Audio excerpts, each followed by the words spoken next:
السلام عليكم ورحمة الله وبركاته، كل اخواتي وحبايبي الغاليين. يا رب تكونوا في احسن حال في اتم صحة.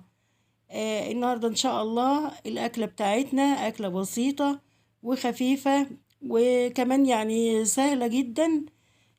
عايزة اقولك لو عملتيها، يعني انا عن نفسي ممكن اعملها مرتين في الاسبوع. وبتتاكل ما بيفضلش منها ولا اي حاجة. وفي الصيف كمان أكلة خفيفة جدا. عملتها معاكم قبل كده باللحمة الضاني وعملتها بالفراخ. النهاردة إن شاء الله هعملها معاكم بالبط. هنعمل بقى كده الأكلة بتاعتنا النهاردة فتة.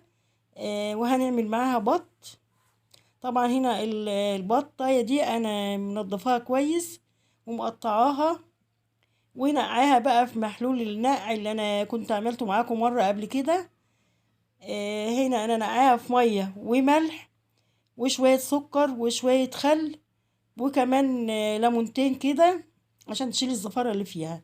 وهبدأ أسلق البطاية بقى عادي خالص، السلق العادي، والتوابل بتاعتها معاها والحاجات اللي أنا بحطها طبعا طماطماية، بصلاية، ورقة لوري، والتوابل اللي بنحطها ملح والفلفل الأسمر وشوية سكر قليلين كده، وشوية بهارات من بهارات الفراخ بتبقى جميلة جدا.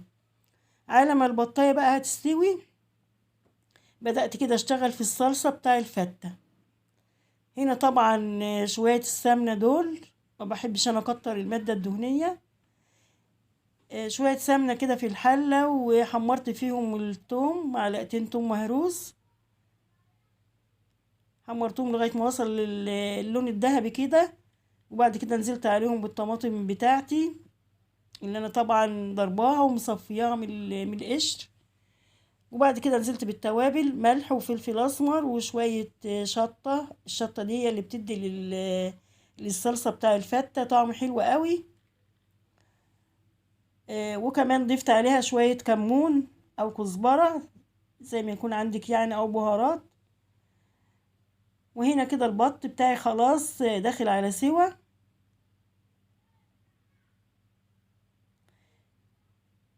وكمان الصلصة بتاعتي كده خلاص اتسبكت وتقلت.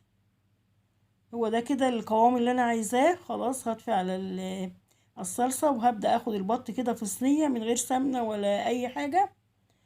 وهبدأ بقى ايه اضيف عليه شوية صلصة من اللي انا عاملاها. وعلى البوتاجاز بدأت اقلب فيه من هنا لهنا كده. وكمان بعد كده اشتغلت في الرز. يعني كده انا خلصت الصلصة، خلصت البط، عملته في الصلصة زي ما حضراتكم شفتوا كده. وهنا بقى عملت طماطم مخللة. خللت الطماطم كده بطريقة سهلة. يعني في اليوم ده انا كنت مستعجلة وعملت بقى، يعني هي الطماطم دي كده انا بعملها برضو يعني احيانا جنب الرز جنب البطاطس. بتبقى حلوة قوي. مقطعاها مكعبات كده، ونزلت عليها بشوية ملح وشوية شطة وشوية كزبرة أو كمون زي ما يكون عندك. وبعد كده كمان بعصر عليها ليمونة. يعني الحقيقة يعني حاجة سريعة. وكمان الطماطم ساعات كنا بنخللها بالثوم بتبقى حلوة قوي. عصرت عليها بقى الليمونة. ومعايا كوباية من المية برضو هضيفها، يعني المية بتاعتها دي بتبقى جميلة جدا. وقلبتها كده زي ما حضراتكم شايفين. بعد كده بقى هحضر طبق الفتة، او زي ما يكون عندك عايزة تعمليها في صينية. لو عندك عدد كبير يعني هياكل ممكن تعمليها في صينية كبيرة. هنا العيش ده انا محمصه، العيش ده يا جماعة طري. وانا بحمصه في السمنة كده على البوتاجاز على نار هادية لغاية ما ياخد سنة قرمشة كده. وبعد كده بحطه في الصينية بتاعتي زي ما حضراتكم شايفين كده. وبنزل عليه بمغرفتين من الدمعة او الصلصة اللي انا عاملاها، بتدي طعم حلو قوي. واكبس عليه بقى بالرز. العيش بقى بيبقى مقرمش، يعني في سنة قرمشة كده، ولا هو طري قوي ولا ناشف قوي. الطريقة دي بجد بتبقى جميلة قوي. علمتها لي أمي ربنا يديها الصحة. فطبعا كده كبست بقى عليها بالرز.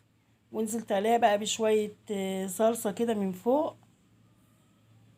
والاكله بتاعتنا جاهزه. يعني عايزه اقول لكم ان الاكله دي انا عملتها في رمضان حوالي 3 4 مرات، والحمد لله. يعني بصوا كل ما بعملها ما بيتبقاش منها اي حاجه. وشوفوا البط بقى لما عملته كمان بالصلصه حلوه قوي. اتمنى تجربوا الوصفه وتعجبكم، واتمنى لايك حلو واشتراك في القناه، والقاكم بخير ان شاء الله.